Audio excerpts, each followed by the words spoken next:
बहुत सुंदर जीवित पुत्री का व्रत गीत लेके आई हूँ। आप लोग सुनिएगा ज़रूर। आप लोग के अच्छा लगे तो वीडियो को लाइक, चैनल के सब्सक्राइब जरूर कीजिएगा। आप लोग के दिल से धन्यवाद।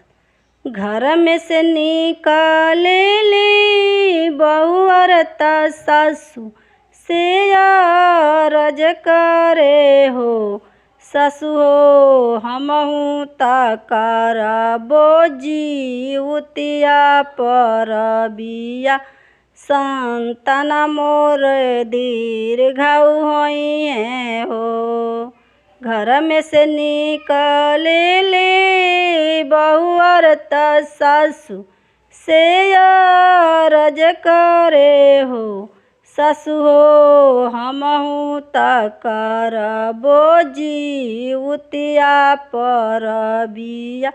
संतान मोरे दीर्घायु होइए हो। हमहू जे गंगा नहाइबो जीवित बाहन के गोरइबो नु हो। सासू हो जीवित बाहन जी से करबो रे अरजिया। संतान मोर दीर्घायु होइए हो। हमहू जे गंगा नहाइबे जीवित बाहन के गोरइबे नु हो।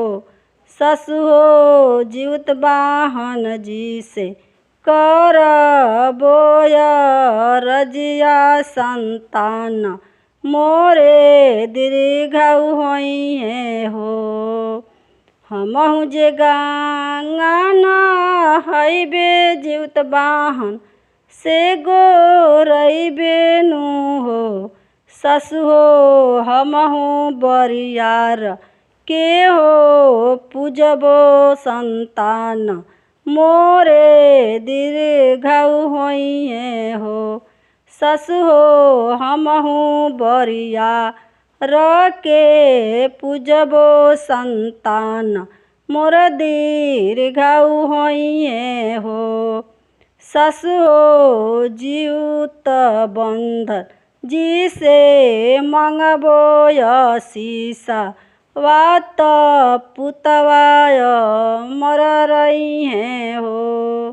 सासू हो जीवित बंधन जी से मंगबो आशीषा। वात पुतवाय मर रहिए हो।